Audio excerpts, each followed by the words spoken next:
ಸಚಿವ ಮಹದೇವಪ್ಪ ಮನೆಯಲ್ಲಿ ದಲಿತ ನಾಯಕರ ಸೀಕ್ರೆಟ್ ಮೀಟಿಂಗ್ ಇದು. ಮಹದೇವಪ್ಪ ಸರ್ಕಾರಿ ನಿವಾಸದಲ್ಲಿ ಸೀಕ್ರೆಟ್ ಮೀಟಿಂಗ್ ಅನ್ನು ಮಾಡ್ತಾ ಇರುವಂತದ್ದು. ಸಚಿವ ಮುನಿಯಪ್ಪ, ರಾಜ್ಯಸಭಾ ಸದಸ್ಯ ಎಲ್ ಹನುಮಂತಯ್ಯ, ಹಾಗೆ ಮಾಜಿ ಸಚಿವ ಆಂಜನೇಯ, ಚಂದ್ರಪ್ಪ, ಸುಧಾಮ್ ದಾಸ್ ಕೂಡ ಇದರಲ್ಲಿ ಭಾಗಿಯಾಗಿದ್ದಾರೆ. ಒಳ ಮೀಸಲಾತಿ ವಿಚಾರದ ಬಗ್ಗೆ ದಲಿತ ನಾಯಕರಿಂದ ಚರ್ಚೆ ಇದು.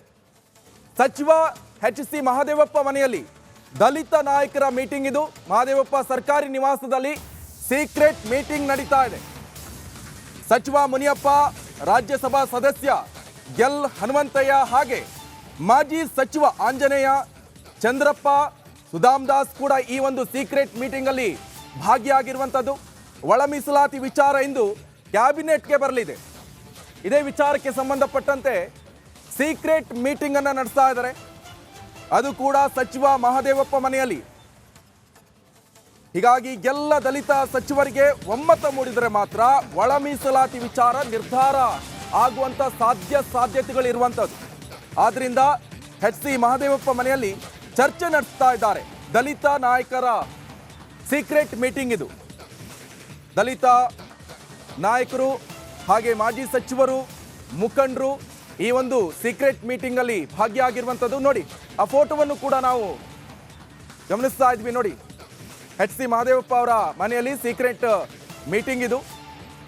ಬಹಳ ಪ್ರಮುಖವಾಗಿ ಸಚಿವ ಮುನಿಯಪ್ಪ ಇದ್ದಾರೆ, ರಾಜ್ಯಸಭಾ ಸದಸ್ಯ ಎಲ್ ಹನುಮಂತಯ್ಯ ಅವರು ಕೂಡ ಇದ್ದಾರೆ ಈ ಒಂದು ಮೀಟಿಂಗ್ ನಲ್ಲಿ. ಹಾಗೆ ಮಾಜಿ ಸಚಿವ ಆಂಜನೇಯ ಕೂಡ ಈ ಒಂದು ಮೀಟಿಂಗ್ ಅಲ್ಲಿ ಭಾಗಿಯಾಗಿದ್ದಾರೆ.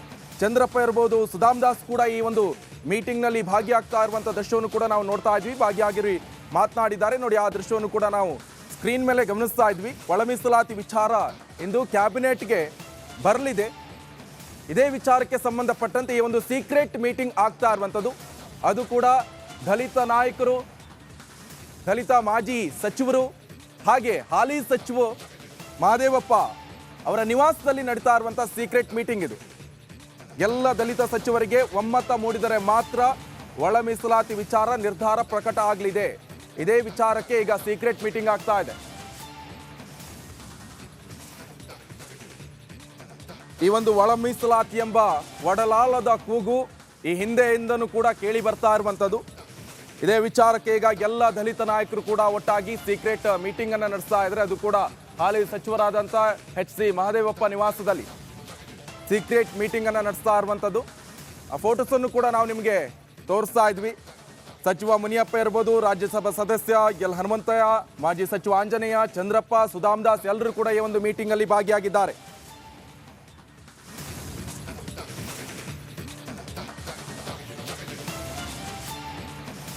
ಇತ್ತೀಚೆಗಷ್ಟೇ ಮಾನ್ಯ ಸರ್ವೋಚ್ಚ ನ್ಯಾಯಾಲಯದ ಪಂಚಪೀಠ ನೀಡಿರುವಂತಹ ಮೀಸಲಾತಿಯ ಒಳಗೆ ರಾಜ್ಯಗಳು ಆದ್ಯತೆಯ ಮೇರೆಗೆ ಅಲ್ಲಿನ ಜನಸಂಖ್ಯೆಗೆ ಅನುಗುಣವಾಗಿ ಒಳ ಮೀಸಲಾತಿ ಕಲ್ಪಿಸಬಹುದು ಎನ್ನುವಂತಹ ತೀರ್ಪು ಬೂದಿ ಮುಚ್ಚಿದ ಕೆಂಡದಂತಿರುವಂಥದ್ದು. ಈ ಒಳ ಮೀಸಲಾತಿಯ ಕೂಗಿನ ಚರ್ಚೆ ಮತ್ತೆ ಸ್ಫೋಟಗೊಂಡಿರುವಂಥದ್ದು.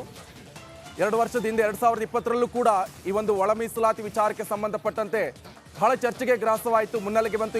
ಈಗ ಇದೇ ವಿಚಾರ ಮತ್ತೆ ಮುನ್ನೆಲೆಗೆ ಬರ್ತಾ ಇರುವಂಥದ್ದು. ಸಂವಿಧಾನವು 1956ರಲ್ಲಿ ಜಾರಿಯಾದ ಬಳಿಕ ಪರಿಶಿಷ್ಟ ಜಾತಿಗೆ 15% ಮೀಸಲಾತಿಯನ್ನ ಕಲ್ಪಿಸಿತು. ಅದೇ 1975ವರೆಗೆ ಪರಿಶಿಷ್ಟ ಜಾತಿಯ ಮೀಸಲಾತಿಯಲ್ಲಿ ಸಾಮಾಜಿಕವಾಗಿ ಬಹಿಷ್ಕಾರಕ್ಕೆ ಒಳಗಾಗಿರುವಂಥ, ಶೈಕ್ಷಣಿಕ ಇರಬಹುದು, ರಾಜಕೀಯ, ಆರ್ಥಿಕವಾಗಿ ತೀರಾ ಹಿಂದುಳಿದಿರುವಂಥ ಅಸ್ಪರ್ಶ ಜಾತಿಗಳು ಮಾತ್ರ ಈ ಪಟ್ಟಿಯಲ್ಲಿ ಇರುವಂಥದ್ದು. ಇಡೀ ದೇಶದಲ್ಲಿ ಕೆಲವು ರಾಜ್ಯ ಸರ್ಕಾರಗಳು ಮೀಸಲಾತಿ ಅನುಷ್ಠಾನದಲ್ಲಿ ವೈಫಲ್ಯವನ್ನು ಎತ್ತಿ ಹಿಡಿದಿರುವಂಥದ್ದು. ಇದು ಕೂಡ ಕೇಂದ್ರ ಸರ್ಕಾರ ಮನವರಿಕೆ ಕೂಡ ಮಾಡಿರುವಂಥದ್ದು.